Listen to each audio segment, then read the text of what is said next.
Hello friends, how are you? In the last class we were discussing about ionic spheres and coordination spheres, and one thing which is unfortunate for us, that is our blackboard class is little bit uh, have some problems because of the mic and light issues. So I have decided to start the paper classes, okay, so that our study will not disturb. Because of that, I think we missed 2 or 3 videos because of that issues. Okay, so till the issues which sort out, we will read in paper. Okay, now आज अपन बात करते हैं coordination polyhedron. सबसे पहले बात करेंगे अपन coordination polyhedron किसे बोलते हैं। एक लिगेंड मेटल के चारों तरफ जिस एक पर्टिकुलर अरेंजमेंट 3D अरेंजमेंट के अंदर जो अरेंज्ड होता है, उस पर्टिकुलर अरेंजमेंट के लिए वर्ड काम में लिया जाता है कोऑर्डिनेशन पॉलीहेड्रॉन। क्या बोलते हैं उसको? Coordination polyhedron. लिगेंड जब मेटल के साथ चारों तरफ एक पर्टिकुलर अरेंजमेंट में होता है, तो वो जो 3D अरेंजमेंट जो वो बनाता है, उसके लिए वर्ड काम में लिया जाता है कोऑर्डिनेशन पॉलीहेड्रॉन। क्या बोलते हैं उसको? Coordination polyhedron. आगे बात समझ में। अब ये कैसे होगा, क्या होगा, ये डिपेंड करता है नंबर ऑफ लिगेंड्स पर। किस पर? नंबर ऑफ लिगेंड्स और जो टाइप ऑफ हाइब्रिडाइजेशन है। नंबर ऑफ लिगेंड्स और टाइप ऑफ हाइब्रिडाइजेशन, इन दोनों पर ये डिपेंड करता है। ओके, जैसे कोऑर्डिनेशन नंबर 4 है। कोऑर्डिनेशन नंबर 4 होने पर 2 हाइब्रिडाइजेशन पॉसिबल होते हैं। एक तो है sp3 और दूसरा है dsp2। sp3 और dsp2। sp3 अगर हो तब बनता है टेट्राहेड्रल। क्या बनेगा? टेट्राहेड्रल, जिसमें मेटल रहेगा सेंटर में और लिगेंड जो है 4 लिगेंड्स वो टेट्राहेड्रॉन या टेट्राहेड्रल शेप में अरेंज्ड होते हैं। लेकिन अगर dsp2 हो तब बनता है स्क्वायर प्लेनर। क्या बनेगा? स्क्वायर प्लेनर, जिसमें सेंट्रल मेटल एटम एक प्लेन सरफेस की स्क्वायर प्लेन के बीच में और 4 लिगेंड्स उसके चारों कॉर्नर पर सिचुएटेड होते हैं। तो ये 2 पॉसिबिलिटीज होती हैं जब कोऑर्डिनेशन नंबर 4। ठीक है। अगर कोऑर्डिनेशन नंबर 5 की अपन बात करें, तो कोऑर्डिनेशन नंबर 5 होने पर जो पॉसिबिलिटीज हैं हाइब्रिडाइजेशन की, वो कौन कौन सी हैं? एक तो है dsp3। कौन सी? dsp3। और दूसरी जो पॉसिबिलिटी आती है वो आती है sp3d। dsp3 और sp3d। अच्छा, इनके कारण से 2 अरेंजमेंट यहाँ पर पॉसिबल होते हैं। कितने? 2 अरेंजमेंट्स यहाँ पर पॉसिबल हैं। कौन कौन से? फर्स्ट जो पॉसिबिलिटीज है अरेंजमेंट की, वो आती है ट्राइगोनल बाइपिरामिडल। कौन सी वाली आएगी? ट्राइगोनल बाइपिरामिडल, जिसमें मेटल तो आ गया सेंटर में और 3 लिगेंड आ गए ट्राइंगल पर, और 2 लिगेंड इस मेटल के ऊपर और मेटल के नीचे। तो उनको जब अपन जोड़ेंगे तो बनेंगे ट्राइगोनल बाइपिरामिड्स। क्या बन जाएगा? ट्राइगोनल बाइपिरामिड्स यहाँ पर बनते हैं। Got it? दूसरा जो अरेंजमेंट आता है वो आता है स्क्वायर पिरामिडल, जिसमें मेटल तो आ गया सेंटर में और 4 लिगेंड्स आ गए उसके 4 कॉर्नर्स पर, और 5th लिगेंड आ गया इस मेटल के जस्ट ऊपर। तो उनको आप जोड़ेंगे तो कितने बनेंगे? पिरामिड्स बनेंगे। लेकिन कैसे बनेंगे? Square pyramidal. पिरामिड तो बन गया, लेकिन कैसा बना है ये? Square pyramidal. यहाँ पर भी पिरामिड बना, लेकिन बना कैसा? Trigonal bipyramidal. ट्राइगोन था, 2 पिरामिड्स बने थे। यहाँ क्या है? स्क्वायर है, उसके ऊपर एक पिरामिड है। ठीक। अगला आता है कोऑर्डिनेशन नंबर 6। अगर किसी मेटल का कोऑर्डिनेशन नंबर 6 हो, तो उसमें जो हाइब्रिडाइजेशन पॉसिबल है वो है d2sp3 या sp3d2। d2sp3 या sp3d2। Got it? और ये दोनों अरेंजमेंट बनाते हैं ऑक्टाहेड्रल शेप। कौन से देते हैं ये? ऑक्टाहेड्रल शेप, जिसमें मेटल तो आ गया सेंटर में, 4 लिगेंड्स इसके 4 कॉर्नर पर और 2 लिगेंड इस प्लेन के ऊपर और नीचे। तो उनको जोड़ेंगे तो कुल मिलाकर 8 फेसेस यहाँ पे बनते हैं, इसलिए वर्ड आया है ऑक्टाहेड्रल। Got it? नाउ तो ये कुल मिलाकर 5 पॉसिबिलिटीज हैं कोऑर्डिनेशन नंबर 4, 5, 6 की। 4 की 2, 5 की 2 और 6 की 1। Got it? तो इनमें से कौन सा होगा वो डिपेंड करता है नंबर ऑफ लिगेंड और टाइप ऑफ हाइब्रिडाइजेशन पर, ये चीज डिपेंड करती है। Got it? अच्छा, अब इसके अगला टॉपिक आता है होमोलैप्टिक और हिट्रोलैप्टिक कॉम्प्लेक्सेस। होमोलैप्टिक और हिट्रोलैप्टिक कॉम्प्लेक्सेस। सबसे पहले बात करें होमोलैप्टिक किन्हें बोलते हैं। ऐसे कॉम्प्लेक्सेस जिसमें सेंट्रल मेटल एटम जो है वो एक ही टाइप के लिगेंड से बॉन्डेड हो। इनसे एक ही टाइप के लिगेंड से जब बॉन्डेड होता है, एक ही टाइप के लिगेंड से जब वो बॉन्डेड होता है तो उसके लिए वर्ड काम में लेते हैं अपन होमोलैप्टिक। और अगर वो अलग अलग लिगेंड से बॉन्डेड हो तो वो कहलाएगा हिट्रोलैप्टिक। फॉर एग्जाम्पल, अगर अपन इसमें देखें तो कोबाल्ट जो है, कोबाल्ट वो 6 एमीन सेम से जुड़ा हुआ है, जबकि यहाँ पे देखिए तो प्लेटिनम 2 तो एमीन ग्रुप और 4 क्लोरीन उनके साथ बॉन्डेड है। तो यहाँ पर लिगेंड अलग अलग हो गए, यहाँ पर सेम हो गए। सेम होने पर कहलाएगा हीमोलैप्टिक, और अगर अलग अलग हो तो कहलाते हैं हिट्रोलैप्टिक कॉम्प्लेक्सेस। Got it? अच्छा, इसके बाद अगला टॉपिक आता है अपने पास oxidation number of central metal atom. ये बहुत इंपॉर्टेंट टॉपिक है, पहले बता दूं, क्योंकि ये जब तक अपने को इस चीज़ को नहीं समझेंगे अपन, जो आगे का जो पूरा चैप्टर का जो पोर्शन है जिसमें अपन नोमेनक्लेचर की बात करेंगे और उसकी जो मैग्नेटिक प्रॉपर्टीज़ है, इलेक्ट्रिकल प्रॉपर्टीज़ हैं और कलरिंग के बारे में, तो वो सभी चीज़ें अपन कंसिडर नहीं कर सकते। ठीक है, तो अपने को इसकी बहुत ज़्यादा ज़रूरत पड़ेगी, इसलिए ढंग से इस चीज़ को थोड़ा समझिए। ऑक्सीडेशन नंबर और ऑफ सेंट्रल मेटल एटम, ये बिल्कुल वैसा ही है जैसा 11th में अपन ने ऑक्सीडेशन नंबर निकाला था। क्या किया था अपन ने? क्या था ऑक्सीडेशन नंबर? किसी भी एटम से जुड़े हुए बाकी जितने भी एटम्स हैं या ग्रुप्स हैं, वो अपने नेचुरल आयंस की फॉर्म में जब निकल जाएं तो उस एटम के ऊपर जो चार्ज बचेगा वो क्या कहलाता है? उसका ऑक्सीडेशन नंबर। Got it? तो अपन बोल सकते हैं it is a charge which would carry by central metal atom, central metal, when all ions are removed with their charges. अब ये रिमूव तभी तो होंगे जब जुड़े भी थे, तो इसलिए अपन ये भी बोल सकते हैं it is a number which represent the charge on central metal atom that appears when it combine with other ions or molecules. Got it? Now, इसके अपन बात करें, जैसे फॉर एग्जांपल अपने को पता करना है आयरन का, तो पोटेशियम अपन जानते हैं पोटेशियम जनरली के प्लस की फॉर्म में रहता है, +1। तो +1 जितना चार्ज इन पर मौजूद है वो एटम्स के साथ वो लिख दो। ठीक है, और इन सभी का टोटल जो इसके ऊपर यहाँ पर कुछ भी नंबर लिखा हुआ हो उसके बराबर होता है। अगर नहीं लिखा हुआ तो मतलब 0। ठीक है, आयरन का हमें पता करना है। एक साइनाइड जाता है -1 की फॉर्म में, तो दैट इज 6 साइनाइड, तो दैट इज 6 माइनस।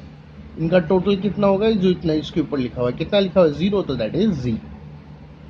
अगर इसका यूज करें तो 4x - 6 दोनों को करोगे तो कितना बच गया? -2 ट्रांसफर किया तो आ गया +2। यानी कि आयरन कितने पर है यहाँ पर? +2 ऑक्सीडेशन स्टेट में नंबर पर। इसी तरह से कॉपर, दैट इज अमोनिया के ऊपर कोई चार्ज होता नहीं तो 0, 4, 0। सल्फेट के ऊपर होता है -2। अब यहाँ पर सब के ऊपर कुल मिला के जितना चार्ज हो उसके बराबर होगा इन सब का टोटल। कुछ लिखा हुआ है? नहीं, मतलब 0, दैट इज 0। तो x + 4 मल्टीप्लाइड 0 प्लस -2, तो x - 2 = 0, x = 0। Got it? Nickel carbonyl compound, carbon monoxide CO होता है 0, तो इसका 4, 0, तो x = 0। Got it? Platinum 3 amine और 3 क्लोराइड, एमीन का हो गया 0, 3 0, क्लोरीन पर होता है -1, 3 -1, x -3 इक्वल टू 0, तो x equal to 3। Got it. Same इसी तरह से सभी के यहाँ पे निकाले जाते हैं। Got it. चाहे इसकी बात कर लें चाहे इसकी बात कर लें। अब यहाँ पर मैं कुछ ये 2 एग्जाम्पल कंसिडर कर रहा हूँ जो अपने को थोड़े अलग हैं, इनको आपको समझना पड़ेगा। हाँ जी, ये है कॉपर FeCl। ठीक है, हमें पता करना है आयरन का। अब कॉपर भाई +1 पर भी होता है, +2 पर भी होता है। इन केसेस में जो मोस्ट स्टेबल स्टेट है वो मानी जाती है, वो यहां पर अपने को कंसिडर करनी है। कॉपर जो है वो +2 में ज्यादा पाया जाता है, इसलिए कॉपर का अपन कितना लिखेंगे यहां पर, +2। तो दैट इज 2, 2 एटम थे तो 2 × 2 प्लस x -6, आंसर आ गया +2। अब यहां पर अपन बात करें, अब यहां पर आयरन Fe+4 FeCN6, वही बात, आयरन बाहर भी है अंदर भी है, लेकिन हमें पता है किसका करना है, अंदर वाले का। तो बाहर वाले का कितना माने, आयरन +2 +3 2 स्टेट्स में पाया जाता है, +3 स्टेट जो वो उसकी ज्यादा स्टेबल मानते हैं, तो वो यहाँ पर रखनी पड़ेगी। तो रखोगे तो 4, 4 एटम है तो 4 × 3 प्लस, अब देखो यहाँ पर ये पूरा कॉम्प्लेक्स ट्रिपल है, ये पूरा 3 है तो 3, अब एक का निकालना x × 6 - 1, तो करोगे तो सॉल्व कितना आ गया है, 3x x = +2। Got it. तो इस तरीके से अपन किसी भी सेंट्रल मेटल एटम का अपन कोऑर्डिनेशन नंबर ऑक्सीडेशन नंबर अपन निकाल सकते हैं।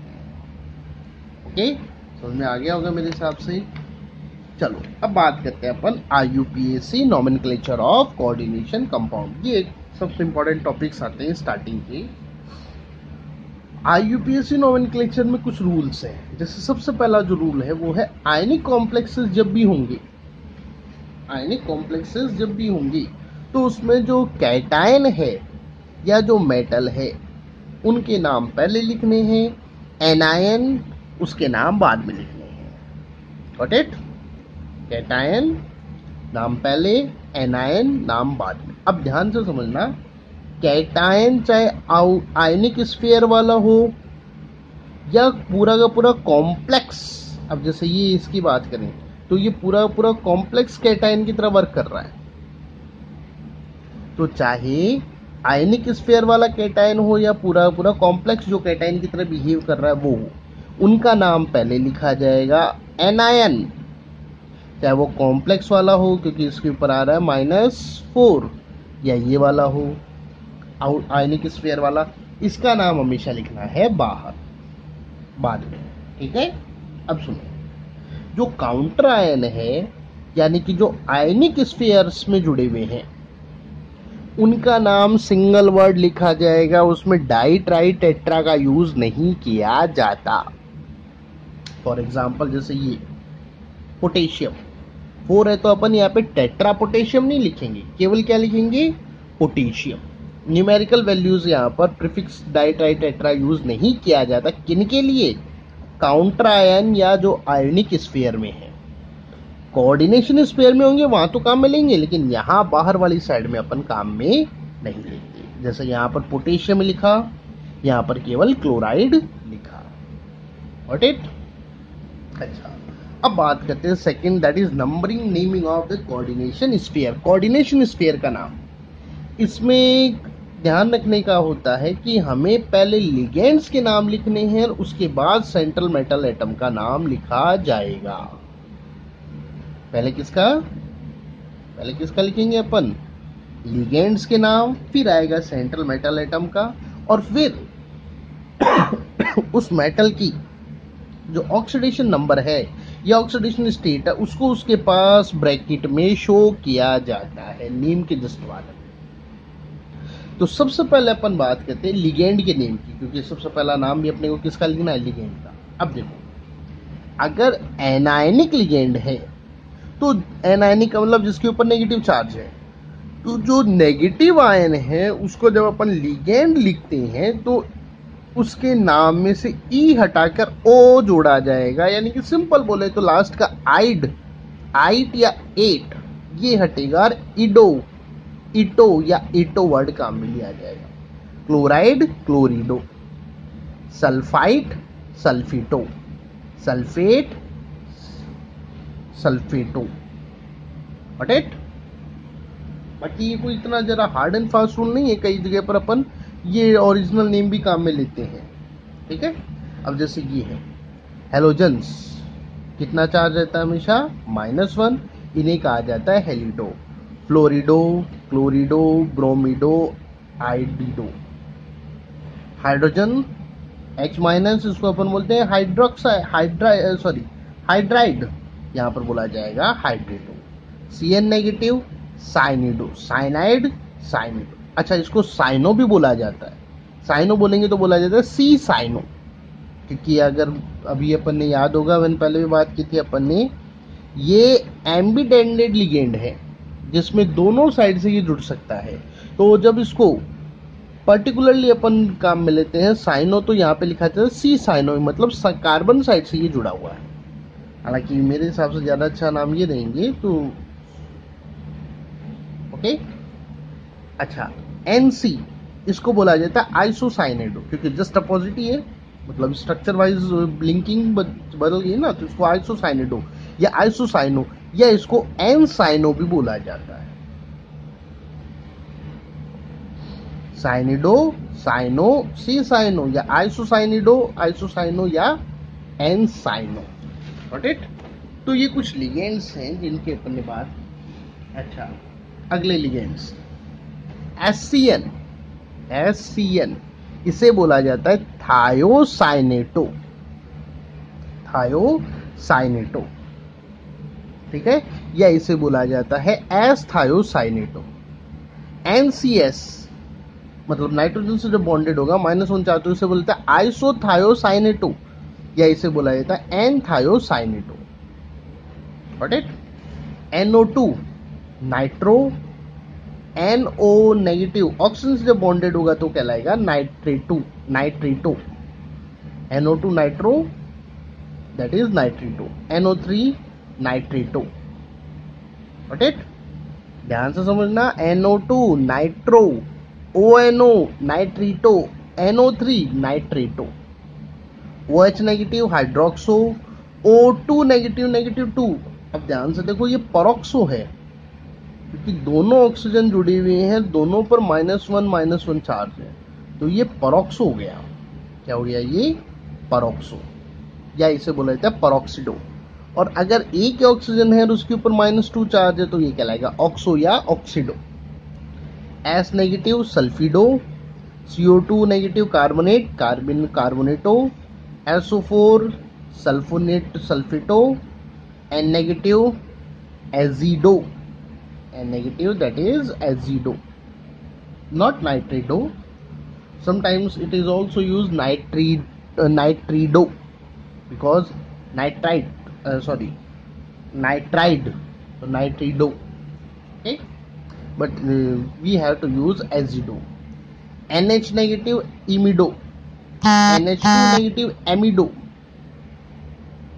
Okay, if that is NH3 not come here, NH3 comes in the neutral, but NH3 then it is amine. Okay, NH3 amine, NH2- amido, NH- -2 imido, N-3 azido. Got it?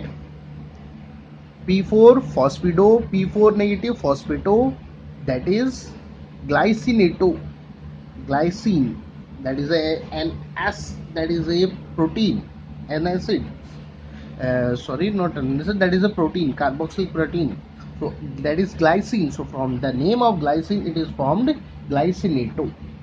That is oxalic acid salt, oxalic acid ion ligand, so that is oxalato. This is EDTA, ethylene diamine tetraacetate, ethylene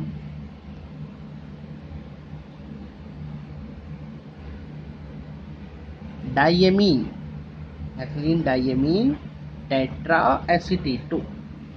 Got it? यहाँ तक की बातें समझ में आ गई। चलो अब इसके आगे अपन थोड़ी सी बात करते हैं।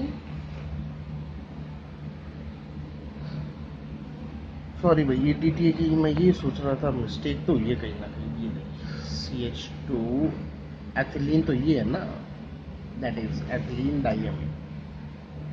सॉरी फॉर दैट, दिमाग से निकल गया थोड़ा सा।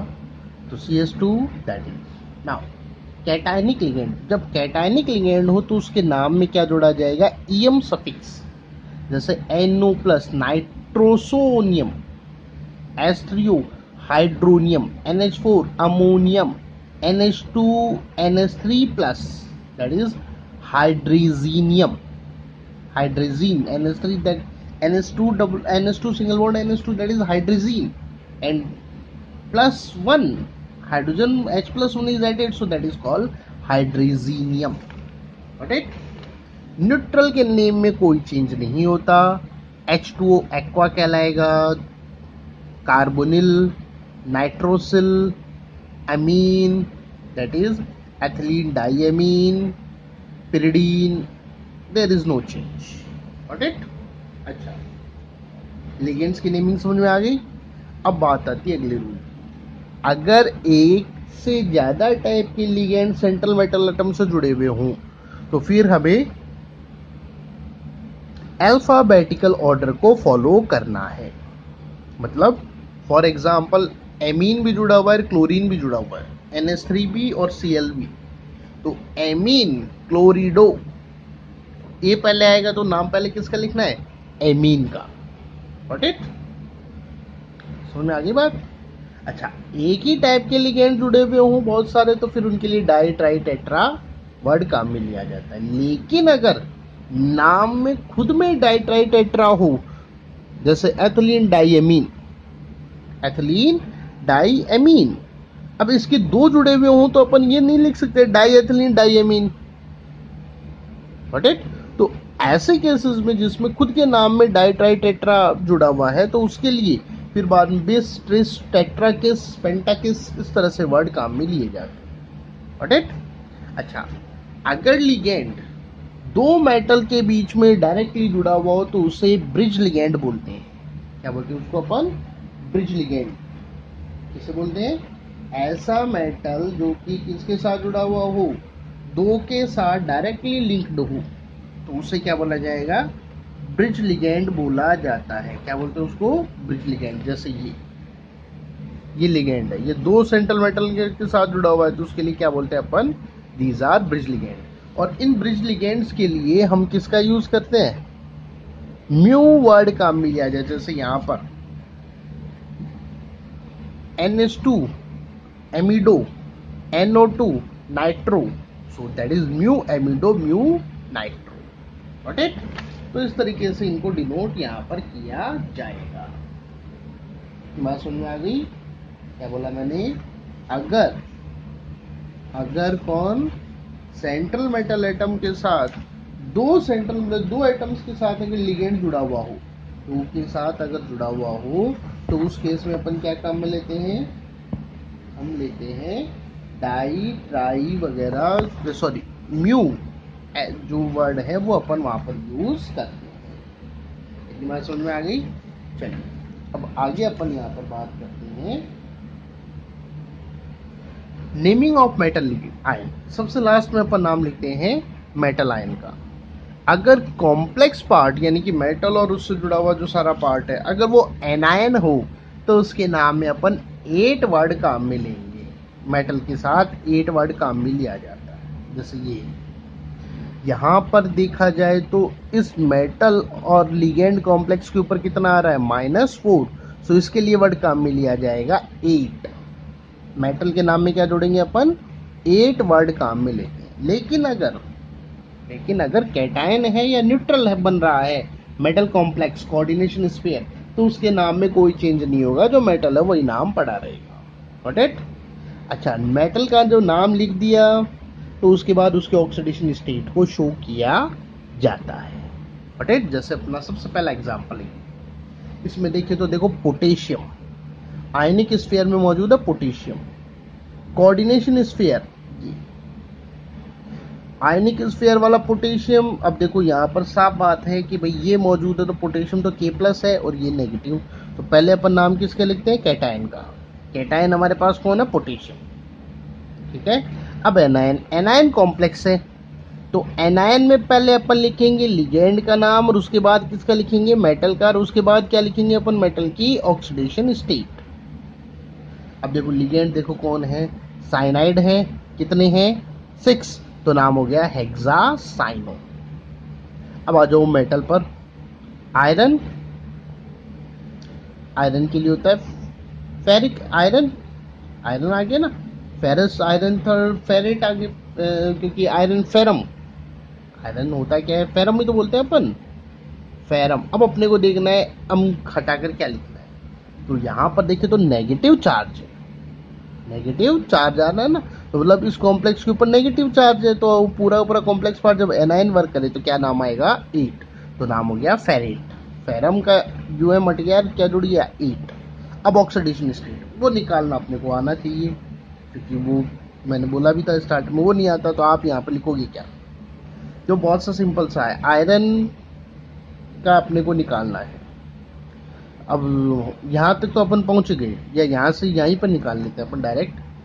4 पोटेशियम के कारण हो गया 4+ का, साइनाइड के कारण हो गया -6 का, एक साइनाइड के कारण -1, तो कुल मिलाकर कितना हो गया, -6। अब इनका टोटल कर दो, कितना बच गया इनका टोटल, -2। अब आयरन के ऊपर हमें इतना लिखना है कि उस x + -2 ये इस कॉम्प्लेक्स के ऊपर मौजूद चार्ज के बराबर आ जाए, कॉम्प्लेक्स के ऊपर कुछ भी चार्ज नहीं है तो मतलब 0, तो साफ साफ पता चल रहा है x की वैल्यू जब +2 होगी तभी तो ये 0 आएगा, यानी कि अपन बोल सकते हैं कौन सी स्टेट है, सेकंड, इसलिए नाम हो गया पोटेशियम हेक्सासाइनोफेरेट। नाम क्या बन गया इसका, पोटेशियम हेक्सासाइनोफेरेट, गॉट इट।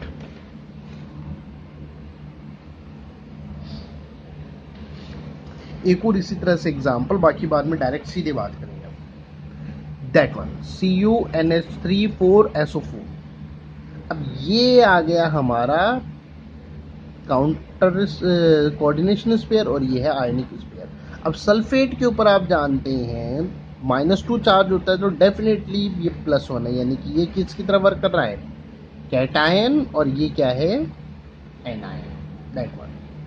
तो अब पहले नाम किसका लिखना है, कैटायन का। कैटायन हमारा क्या है, आयनिक स्फीयर, तो आयनिक स्फीयर में पहले नाम लिखेंगे अपन किसका, लिगेंड का। लिगेंड के बाद किसका नाम लिखेंगे, मेटल का, और मेटल के पास किसका नाम आएगा, ऑक्सीडेशन स्टेट का, ठीक है। फिर अपन नाम लिखेंगे एनायन का। एमीन, NH3 क्या कहलाएगा, एमीन, कितने, 4, तो दैट इज टेट्रा एमीन।